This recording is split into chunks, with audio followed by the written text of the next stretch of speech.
सगळ्यात पहिलं तर तुम्ही मला एवढं भारी सरप्राईज दिलं, गिफ्टच दिले, त्याबद्दल खरंच लई आभार तुमचं. निंगी, तारिणीताई, पंड्या, ऋषी सर, खरंच लई लई लई थँक्यू. म्हणजे इथं आल्यापासून मला काय बोलू आणि काय नको असंच झालंय, काहीच सुचना. इथं महाराजांचं मंदिर आहे, त्याचबरोबर त्यांचा पराक्रम, आपल्या पुढच्या पिढीला त्यांचा इतिहास समजायला पाहिजे म्हणून सगळं आहे इथं. त्यामुळे लईच भारी वाटायला. ज्या माणसाला आपलं दुःख कळलं, त्याचा उद्धार करायला जो धावला, त्याला आपण देवाप्रमाणे मानलं. तर माझ्यासाठी महाराज फक्त देव नाही, तर त्याच्या बी वर आहे.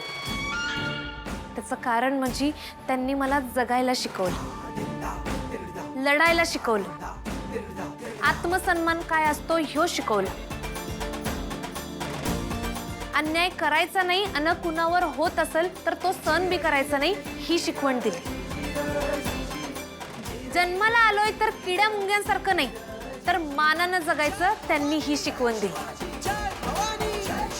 महाराजांची खरी भक्ती कशात आहे माहित आहे? त्यांचा इतिहास समजून घेण्यात आणि त्यांचे विचार आपल्या मनात रुजवण्यात. 18 पगड जाती धर्माच्या लोकांना संग घेऊन महाराजांनी स्वराज्याचं सपान बघितलं आणि ते सत्यात उतरवलं.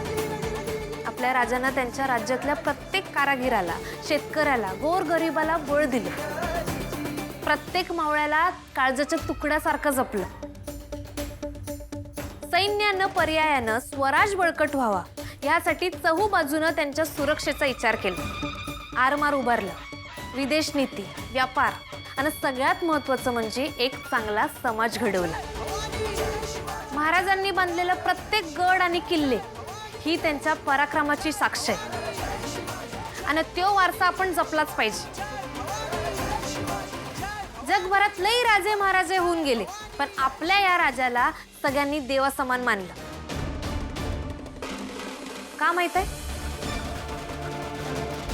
कारण आपल्या राजानं सगळ्यात महत्त्वाची गोष्ट केली, ती म्हणजे आपल्या राज्यातल्या बाईला सन्मान मिळवून दिला. रांझाच्या पाटलाची गोष्ट तर सगळ्यांनाच माहित आहे. महाराजांच्या आयुष्यातली पहिली गुरु बी एक बाईच होती, ती म्हणजे आपल्या राजमाता जिजाऊ. आणि त्यांची शिकवण घेऊन जर आपण एखाद्या पोरीबाळीला सुरक्षित वातावरण दिलं, चांगलं बळ दिलं, जगायचा समान हक्क दिला, चांगलं शिक्षण दिलं, तर मग महाराजांसाठी आपल्याकडनं हीच मानवंदना असेल.